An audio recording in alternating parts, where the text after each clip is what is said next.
Potresne scene u Zadruzi. U toku protekle noći u Zadruzi su na programu bila pitanja gledalaca. Jedno škakljivo pitanje bilo je postavljeno Nataliji Ibrahimovu. Odnosilo se na savjete koje ona daje mladoj pevačici i za drugarki Ivani Krunić.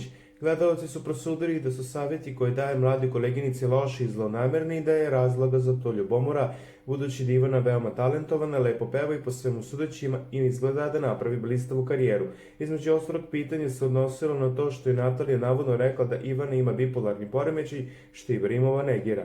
Natalija objasnila da Ivanu dugo poznaje i da je pruža podršku sa najboljim namerama. Nikada nisam rekla da on ima bipolarni poremećaj, ne bih se igrala sa takvim stvarima. Ivanu dugo znam, igrala je u našoj grupi.